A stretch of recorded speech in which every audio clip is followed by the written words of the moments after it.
மகளிர் நலம் பெண்களுக்கான பல பிரச்சனைகளை பற்றி பார்த்துட்டு இருக்கோம். இன்று நேயர்கள் தங்கள் சந்தேகங்களை கடிதம் மூலமாகவும் இமெயில் மூலமாகவும் யூடியூப் மூலமாக அனுப்பியிருக்காங்க. நேயர்களின் பிரச்சனைகளுக்கான விளக்கங்களை இந்த நிகழ்ச்சியில் காணலாம். முதலாவது ராதா என்ற நேயர் இருக்கிறாங்க. டாக்டர், நான் ராதா, செங்கல்பட்டில் வசிக்கிறேன். காலேஜில் ப்ரொஃபஸராக இருக்கிறேன். என்னோடய வயது 32. எனக்கு ஒரு சந்தேகம் டாக்டர். தற்காலத்தில் நான் பார்க்குற பல பெண்கள் இரெகுலர் பீரியட்ஸ் சொல்கிறாங்க. சிலருக்கு பிசிஓடி இருக்குன்னு நீங்கள் சொல்லியிருக்கிற மாதிரி அவங்க நிறைய விஷயங்கள் சொல்லியிருக்காங்க.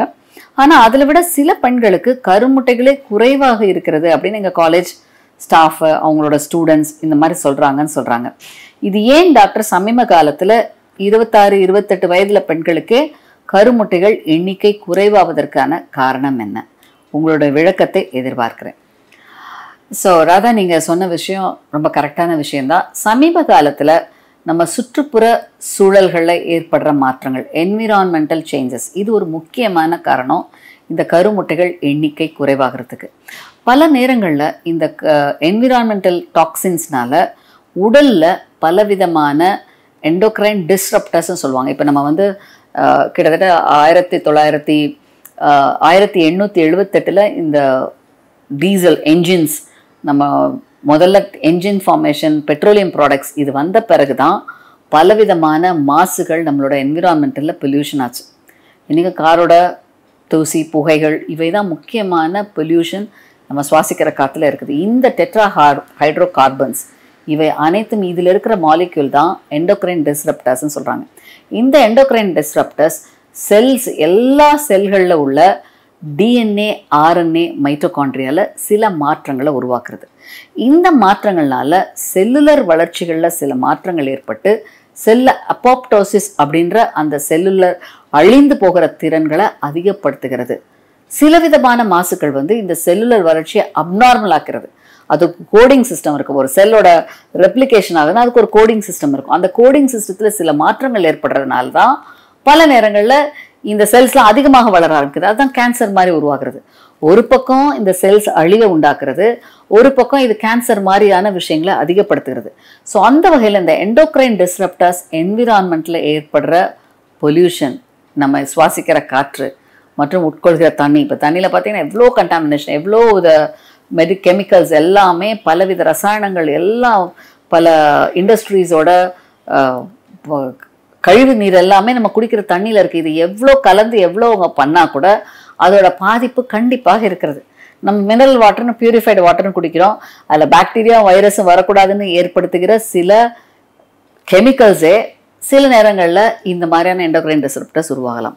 ஸோ இந்த வகையில் என்விரான்மெண்டல் பொல்யூஷன் அதிகமாகிறதுனால கருமுட்டைகளின் தாக்கம் குறிப்பாக அதிகரித்திருக்குன்னு பார்த்துருக்காங்க.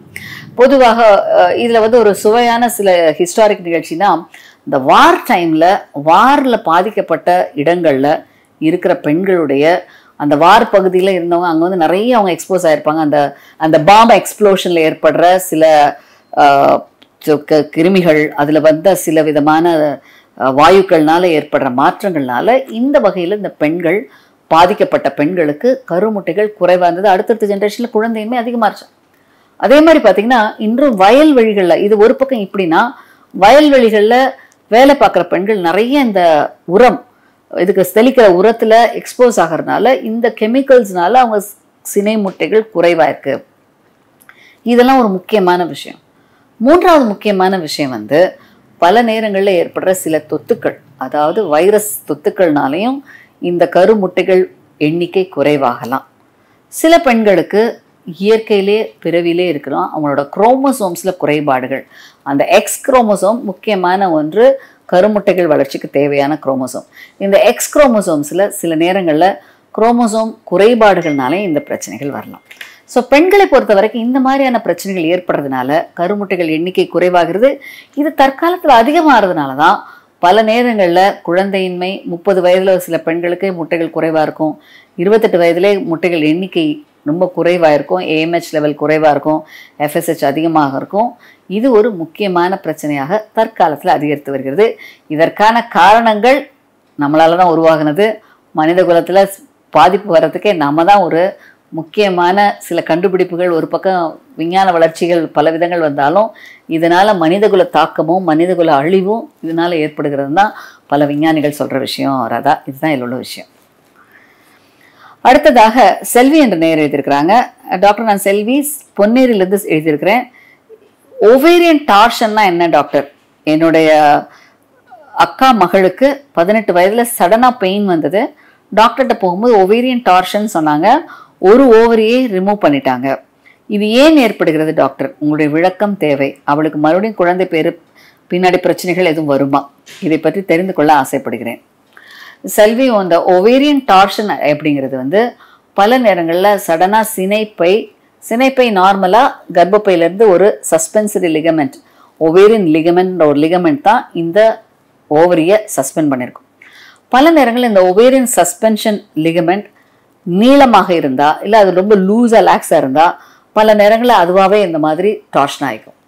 சில நேரங்களில் ஓவரியில் ஏற்படுற சிஸ்ட், குறிப்பாக டெர்மாய்டுன்னு சொல்லுவாங்க. இந்த டெர்மாய்டுங்கிறது வந்து நம்ம ஒரு குழந்தை கருவில் இருக்கும்போது இருக்கிற செல்ஸில் ஏற்படுற சில மாற்றங்கள்னால இது சிஸ்ட் ஃபார்மேஷன் வரும். இந்த சிஸ்ட் ஃபார்மேஷன், டெர்மாய்டு, சிஸ்ட் இதெல்லாம் வளரும்போது இந்த சிஸ்ட் டார்ஷன் ஆகி, இந்த டார்ஷன் அந்த எடை, அது வெயிட் அதிகமாகிறதுனால சில நேரங்களில் அந்த சிஸ்ட் அந்த டார்ஷன் ஆவதற்கான வாய்ப்புகள் உண்டு. இந்த டார்ஷன் ஆகிற பெண் குழந்தைகளுக்கு என்ன பிரச்சனை வரும்னா, சடன் வலி, வாந்தி, தாங்க முடியாத அடிவயிறு வலி, பல நேரங்களில் அவங்க அந்த வலி தாங்க முடியாத உருளை கூட செய்வாங்க, வாமிட்டிங் ரொம்ப இருக்கும். ஸோ இதுக்கு கரெக்டான தீர்வு, முதல்ல ஒரு டாப்லர் பார்ப்போம். அந்த ஓவேரியன் லிகமெண்ட், அந்த பெடிக்கல்ல போகிற ரத்த ஓட்டங்கள் எந்த அளவில் இருக்குன்னு பார்ப்போம். இந்த ரத்த ஓட்டங்கள் குறைவாக இருந்தால் கண்டிப்பாக இது ரொம்ப டார்ஷன் ஆயிடுச்சு. ஒரு டார்ஷன் 2 வகையில் கூட டார்ஷன் ஆகும். குழந்தையின்மை சிகிச்சை முறைகளில் ட்ரீட்மெண்ட் எடுக்கும்பொழுது பல நேரங்களில் இந்த ஓவேரியன் ஹைப்பர் ஸ்டிமுலேஷன் கொடுப்போம் கருமுட்டைகள் வளர்ச்சிக்கு.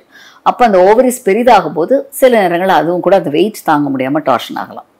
ஸோ இந்த டார்ஷன் இருக்கிற பெண்களுக்கு தீர்வு என்பது பொதுவாக இது எந்த அளவில் டார்ஷனாக இருக்குது. சிலருக்கு பார்ஷியல் டார்ஷன் பாதி தான் அப்படி சுற்றி இருக்கும். சிலர் முழுமையாக ஒரு 360 டிகிரி சுழன்றுச்சுன்னா ஒரு சுத்து முடிச்சு போட்ட மாதிரி ஆயிரும். இப்படின்னா ரத்த ஓட்டங்கள் பாதிச்சிருக்கும். இதனால முட்டைகள் எண்ணிக்கை குறைவாகும், தாங்க முடியாத வலி வரும். ஓவரி சில நேரம் அந்த ரத்த ஓட்டம் இல்லாமல் கேங்க்ரின் ஆகி ரொம்ப வீங்கி அழுகி போக கூட செய்யும். அது சில நேரம் காய்ச்சல் வரும், அடிவேறு வலி வரும், ரத்தத்தில் சில மாறுதல்கள் ஏற்படும். இப்படிலாம் இருந்தால் கண்டிப்பாக உடனே லாப்ரோஸ்கோப் முறை மூலமாக இந்த சினைப்பை டார்ஷனான பெடிக்கலை மானிட்டர் பண்ணுவோம்.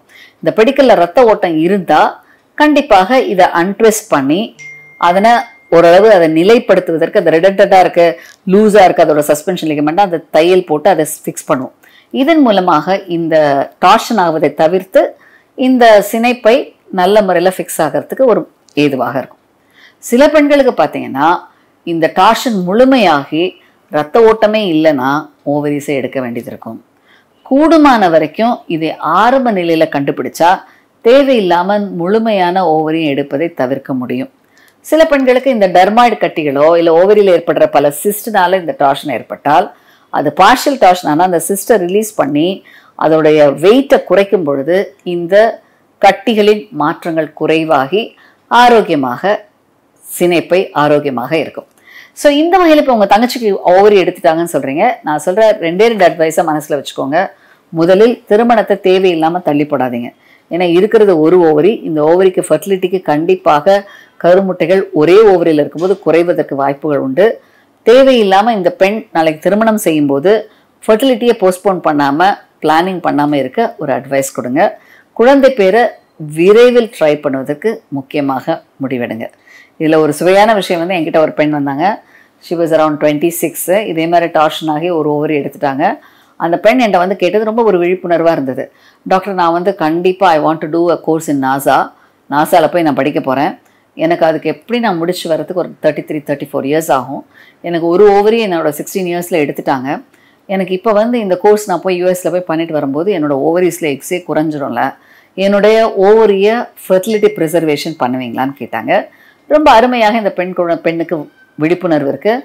சினை முட்டைகளை எடுத்து ப்ரிசர்வ் பண்ணி வச்சுட்டா பின்னாடி எனக்கு குழந்தை பேர் வேணுங்கும்போது நான் வந்து குழந்தை பெற்றுக்கலாம். அப்போ வந்து என்னோடய ஓவரியில் உள்ள எக்ஸு குறைவாகாமல் இருக்கும், ஆரோக்கியமாக இருக்கும்ல அப்படின்னு அவங்க சொன்ன விஷயம் ரொம்ப விழிப்புணர்வு உள்ள விஷயம். இந்த மாதிரியான சோஷியல் ஃப்ரீசிங் முக்கியமான காரணத்துக்காக ஃப்ரீஸ் பண்ணி வைப்பதுங்கிறது ஒரு முக்கியமான வழிமுறைகள்.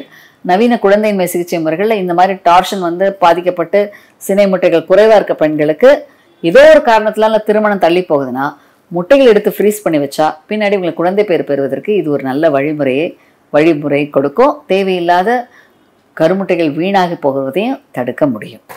ஸோ இந்த வகையில் டார்ஷன் பார்ஷியல் அன்ட்விஸ்ட் பண்ணலாம். பல நேரங்களில் அந்த சிஸ்டை ரிமூவ் பண்ணலாம். ரொம்ப பாதிக்கப்பட்டிருந்தால் ஓவரியே எடுக்கலாம். இதனை ஓவரியன் டார்ஷன் இருக்கிற பெண்களுக்கு நாங்கள் சொல்கிறோம்.